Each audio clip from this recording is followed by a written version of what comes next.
What happens to an old car, a broken fridge, or a ship that's no longer used? Do they just get thrown away? Or do they come back in a new form? Every year, millions of tons of scrap metal are collected, melted down, and turned into something useful again. Inside giant factories, this is how billions of nails are made from recycled scrap metal. The journey starts with finding scrap metal.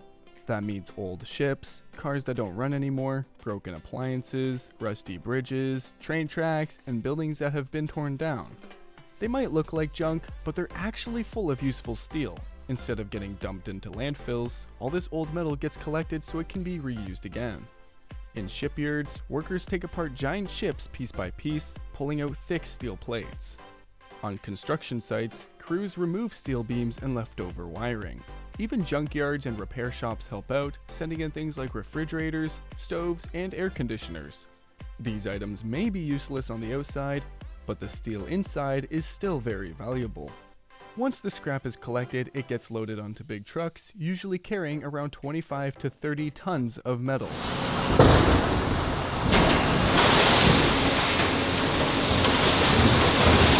Depending on what kind of steel it is, that load can be worth around $8,000 or more. The trucks head to large recycling plants where the real work begins. Some of these plants handle millions of tons of scrap every year, turning old metal into new materials. From the outside, it looks messy. Piles of twisted metal everywhere, machines moving non-stop, and cranes dropping loads onto huge sorting lines. But inside, it's all a part of a carefully planned system. Everything has a purpose, and every step is designed to get the most out of every single piece of steel. The first thing that happens at the recycling plant is sorting. It sounds easy, but it's actually a really important step, and these days, it's done using some pretty smart technology. When scrap metal shows up, it's a big mix of everything: steel, copper, aluminum, rubber, plastic, even bits of glass or fabric. It's not all useful, so the plant has to figure out what's worth keeping. In the past, trained workers would sort it all by hand, using their eyes and experience to tell materials apart. But now, artificial intelligence does the heavy lifting. High-tech cameras scan each load as it comes in, checking the shape and weight of every piece to figure out what's steel and what's not. Magnets pull out the iron and steel, while air blowers and sensors push everything else, like copper and aluminum, into different bins. Big cranes with strong magnets or metal claws then move the clean steel to the next section of the plant. Before the steel can be melted, it needs to be cut down. Right now, it's still in big, bulky chunks too large for the furnace, so the steel gets fed into massive shredders and industrial cutters. These machines are designed to break the metal into smaller, even pieces. They don't just crush the steel, they slice it up quickly and cleanly, which helps it melt faster later on. Think about trying to melt a whole steel beam compared to a pile of smaller strips. The smaller pieces heat up much faster. Some plants use giant shredders with spinning blades the size of car doors. These powerful machines can tear through anything from pipes to old fridge doors. After shredding, the pieces are ready, small, uniform, and perfect for the intense heat of the next step, which is where the real transformation comes in: melting. The shredded steel is moved into massive electric furnaces that can hold hundreds of tons at once. These aren't just regular furnaces though. They're giant machines built to handle serious heat. Thick steel arms called electrodes are lowered into the furnace, and when they touch the scrap, they release huge bolts of electricity. It's like lightning inside a giant oven.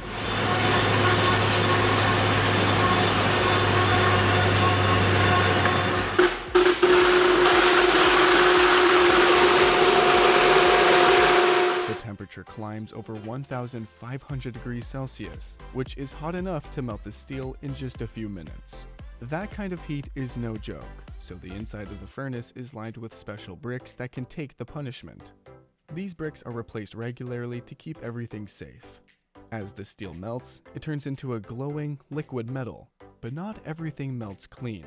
Bits of paint, dirt, and coatings float to the top and form a thick layer called slag. Workers carefully remove the slag, which doesn't go to waste. It's often reused in things like road work or building materials. What's left is clean, molten steel, smooth and bubbling like lava, ready to be shaped into something brand new. The next step is casting. the liquid steel is poured into long molds that are cooled with water. This process is called continuous casting, and it keeps the steel moving smoothly, forming long rectangular blocks called billets. Stick around, because these billets are what nails will be made from later. As they slide through the mold, they cool down quickly and harden into solid metal bars. Once they're firm enough, they're pulled out, cut into pieces, and left to rest on a cooling bed. You can actually see the color change, from glowing orange to solid silver as the metal cools in the air. In some factories, instead of billets, the steel is shaped right away into wire rods. These are long, coiled wires that are softer and easier to stretch, which makes them perfect for the next step in making nails.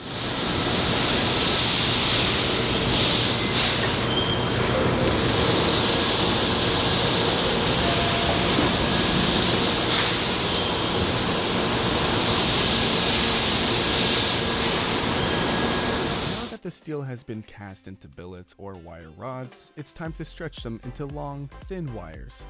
This step is called drawing, and it's exactly what it sounds like. The steel is poured through a series of round openings called dies.